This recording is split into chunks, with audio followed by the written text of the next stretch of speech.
जय जगन्नाथ दर्शक बंधु आमर यूट्यूब चैनल ओडिया ज्ञान सागर रे आपण मानंकु स्वागत।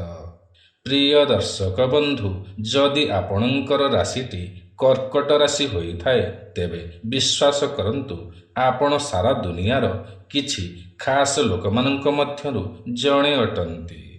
ईश्वर आपणंकु बहुत भाबी चिंती कि एही राशिटी देइछंती एवं आपण एही दुनिया को किछि ना किछि लक्ष्य रखिकि ही आसीछंती जाहाकु कि आपणंकु एही जन्मरे ही पूरण करिबाकु हेब।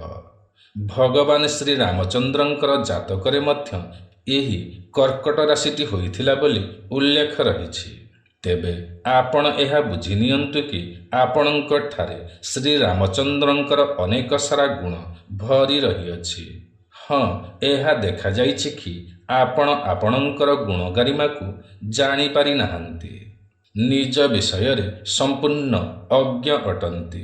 आपण निजे जानती नहीं जे आपणंक भितरे केउ केउ गुणमान भरी रही अछि। जेबे एहा आपण जानी पारिबे बा बुझी पारिबे जे आपण केते खास अटंती सेही दिन ठारू ही आपणंकर भल समय आरंभ हेबाकु लागिबो। हाँ, यह देखा जाए कि कर्कट राशि जीवन रे भगवान श्री रामंक परि क्लेश और संघर्ष लागी रही थाए। तेबे आसंतु जानिनेबा आपण काहींकि एते खास अटंती, केबे आपणंकर जीवन रे भाग्यर साथ मिली थाए, भाग्योदय केबे होई थाए।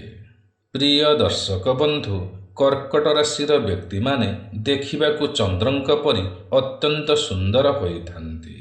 मुखमंडल रे एक प्रकारर तेज बा उज्ज्वलता देखिबाकु मिलिथाए। मुखमंडल गोलाकार होइथाए, मध्यम उच्चता विशिष्ट होइथांती। आखि दुईटी अत्यंत निरीह होइथाए ओ अत्यंत सुंदर मध्य होइथाए। निजर कटाक्ष बा चाहाणी रे एमाने काहारी को भी निज आड़कू आकर्षित करि पारंती। अधिकांश कर्कट राशिर व्यक्ति माने पूजा पाठ को नहीं प्रहसन करंती नाही, बरं एमानंकर आत्मा ईश्वरंक सहित जोड़ी होई रही थाए।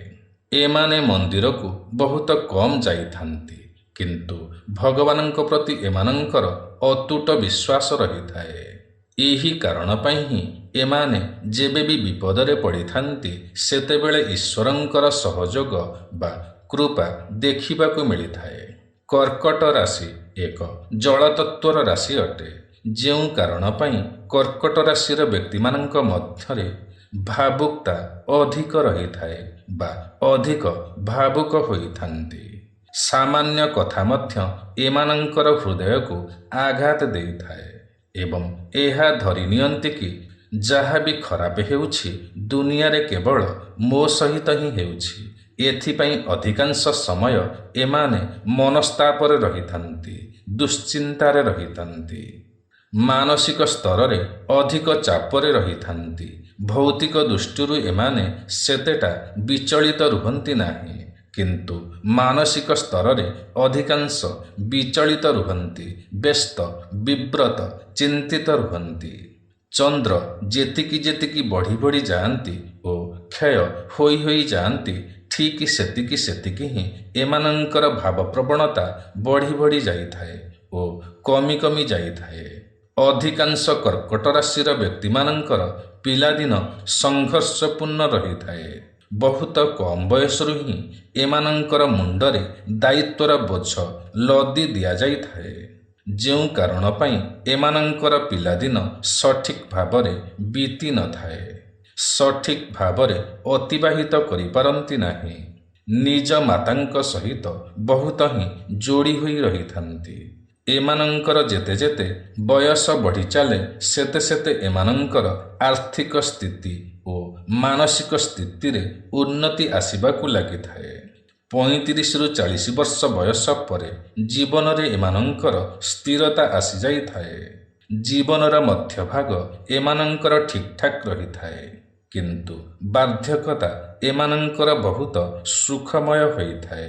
50ରୁ 55 ବର୍ଷ ପରେ କର୍କଟ ରାଶିର ବ୍ୟକ୍ତିମାନେ ଜୀବନର ସଠିକ୍ ସୁଖର ମଜା ନେଇପାରନ୍ତି ବା ସଠିକ୍ ସୁଖ ପାଇପାରନ୍ତି। ଅର୍ଥାତ ଯୁବକ ଅବସ୍ଥାରେ ଏମାନେ ସଂଘର୍ଷ କରିଥାନ୍ତି ଏବଂ ବହୁତ ହିଁ ପରିଶ୍ରମ କରିଥାନ୍ତି ଏବଂ ସେହି ପରିଶ୍ରମର ଫଳ ଏମାନେ ବାର୍ଦ୍ଧକ୍ୟ ଅବସ୍ଥାରେ ହିଁ ପାଇଥାନ୍ତି।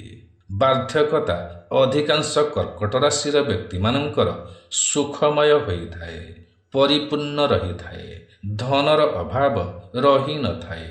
ଏମାନେ ଭଲ ଦାୟିତ୍ୱବାନ ଓ ଯତ୍ନବାନ ମାତାପିତା ହୋଇଥାନ୍ତି।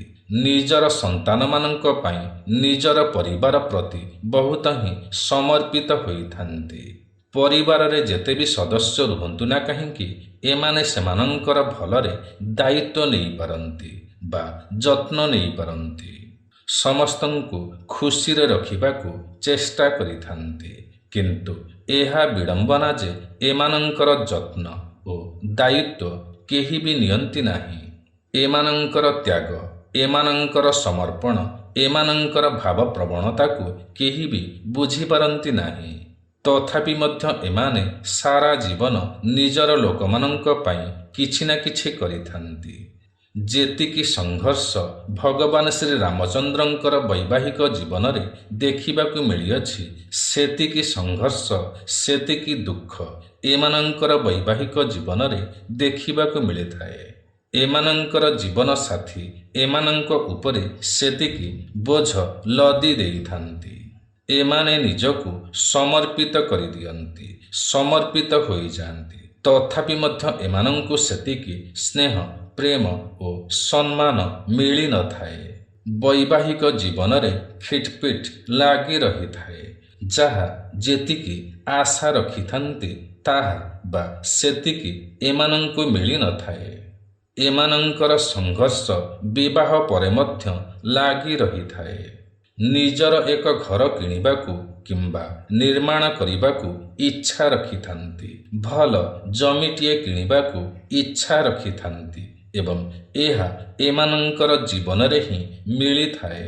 ପିଲାଦିନରୁ ଦୁଃଖରେ ରହିଲେ ମଧ୍ୟ ଜୀବନରେ ଏମାନଙ୍କର ଏପରି ଏକ ସମୟ ଆସିଥାଏ ଯେଉଁ ସମୟରେ କି ଏମାନଙ୍କ ପାଖରେ ପର୍ଯ୍ୟାପ୍ତ ଧନ ରହିଥାଏ, ନିଜର ଜମି, ଘର ଓ ଗାଡ଼ି ରହିଥାଏ, ଯାହାକୁ କି ପିଲାଦିନରୁ ସ୍ୱପ୍ନ ଦେଖି ଆସିଥାନ୍ତି। ଶେଷରେ ଏହିସବୁ ଭୌତିକ ଜିନିଷକୁ ଏମାନେ ହାସଲ କରିପାରନ୍ତି, ପଦ ପ୍ରମୋଶନ ପାଇପାରନ୍ତି। ଅଧିକାଂଶ ମିତ୍ର ଏମାନଙ୍କୁ ଧୋକା ଦେଇଥାନ୍ତି, ବିଶ୍ୱାସଘାତକତା କରିଥାନ୍ତି, ଏମାନଙ୍କୁ ବ୍ୟବହାର କରିଥାନ୍ତି ଓ ଛଳନା କରିଥାନ୍ତି। କିନ୍ତୁ ଏମାନେ ଭଲ ମିତ୍ର ହୋଇଥାନ୍ତି, ଭଲ ଉପଦେଶକ ହୋଇଥାନ୍ତି। କାହାରିକୁ ଧୋକା ଦିଅନ୍ତି ନାହିଁ, ଭଲ ଜୀବନସାଥୀଟିଏ ହୋଇପାରନ୍ତି। ଜୀବନସାଥୀଙ୍କ ପ୍ରତି ଦାୟିତ୍ୱ, ଯତ୍ନ, ସେବାରେ ଅବହେଳା କରନ୍ତି ନାହିଁ। କିନ୍ତୁ ପ୍ରେମରେ ଧୋକା ପାଇଥାନ୍ତି। ଲୋକମାନେ ମୋତେ ବୁଝିପାରନ୍ତୁ, ମୋତେ ଜାଣିପାରନ୍ତୁ, ମୋତେ ଭଲ ପାଆନ୍ତୁ, କିନ୍ତୁ ଏହାର ଅଭାବ ଦେଖିବାକୁ ମିଳିଥାଏ। ଜୀବନରେ ଯେବେ ଏହାକୁ ହାସଲ କରିପାରନ୍ତି, ସେହି ଦିନଠାରୁ ଏମାନେ ଉନ୍ନତି କରିଥାନ୍ତି। ଏମାନଙ୍କର ଜୀବନରେ ଏମାନଙ୍କର ମାତାଙ୍କର ସହଯୋଗ, ଯତ୍ନ ଓ ଦାୟିତ୍ୱ ସର୍ବଦା ଦେଖିବାକୁ ମିଳିଥାଏ।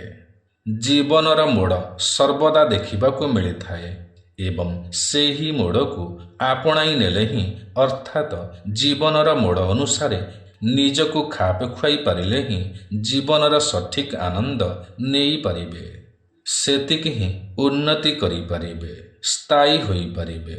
ଯଦି ଆପଣ ଭ୍ରମଣ ପ୍ରିୟ ହୋଇଥାନ୍ତି ତେବେ ଭ୍ରମଣ କରନ୍ତୁ, କାରଣ ଯେତିକି ଆପଣ ଭ୍ରମଣ କରିବେ ସେତିକି ଆପଣଙ୍କର ମସ୍ତିଷ୍କ ସୁସ୍ଥ ରହିବ, ଶାନ୍ତ ରହିବ, ଆନନ୍ଦ ମିଳିବ ଓ ଚିନ୍ତାମୁକ୍ତ ରହିବେ। କିନ୍ତୁ ଗୁପ୍ତ ଶତ୍ରୁମାନଙ୍କ ଠାରୁ ଦୂରେଇ ରୁହନ୍ତୁ, ଯିଏକି ଆପଣଙ୍କର ମୁହଁରେ ମିଠା କଥା କହି ପଛରେ ବିଷ ଗୋଳାଇଥାଏ। ଏପରିକା ଲୋକମାନଙ୍କୁ ଚିହ୍ନି ପରଖି ତାଙ୍କଠାରୁ ଦୂରେଇ ରୁହନ୍ତୁ। କର୍କଟ ରାଶିର ବ୍ୟକ୍ତିମାନଙ୍କ ଉପରେ ଶିବ ଭଗବାନଙ୍କର ଅଶେଷ କୃପା ସର୍ବଦା ରହିଥାଏ ଏଣୁ ଶିବ ଭଗବାନଙ୍କୁ ଆପଣଙ୍କର ଆରାଧ୍ୟ ବୋଲି ମାନି ନିଅନ୍ତୁ। ଶିବ ଭଗବାନଙ୍କୁ ସର୍ବଦା ସ୍ମରଣ କରନ୍ତୁ, ପ୍ରାର୍ଥନା କରନ୍ତୁ। ସେ କୌଣସି ନା କୌଣସି ରୂପରେ, କୌଣସି ନା କୌଣସି ପ୍ରକାରରେ ଆପଣଙ୍କୁ ନିଶ୍ଚୟ ସହାୟ ହେବେ, ଆପଣଙ୍କ ଉପରେ କୃପା ବର୍ଷା କରିବେ। ତେବେ ପ୍ରିୟ ଦର୍ଶକ ବନ୍ଧୁ, ଏହା ତ ଥିଲା କିଛି କଥା କର୍କଟ ରାଶିର ବିଷୟରେ। ଆଜିର ଏହି କାର୍ଯ୍ୟକ୍ରମଟି ଆପଣଙ୍କୁ କିପରି ଲାଗିଲା ନିଶ୍ଚୟ କମେଣ୍ଟ କରି ଜଣାଇବେ। ଯଦି ଆଜିର ଏହି କାର୍ଯ୍ୟକ୍ରମଟି ଆପଣଙ୍କୁ ପସନ୍ଦ ଆସିଥାଏ ତେବେ ଗୋଟିଏ ଲାଇକ୍ ନିଶ୍ଚୟ କରିବେ।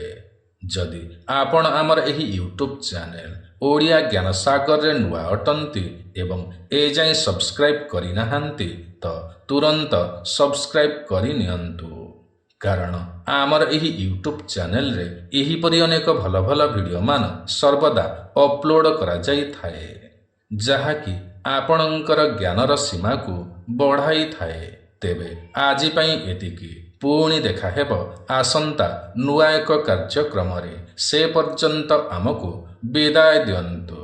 ଜୟ ଜଗନ୍ନାଥ ଦର୍ଶକ ବନ୍ଧୁ।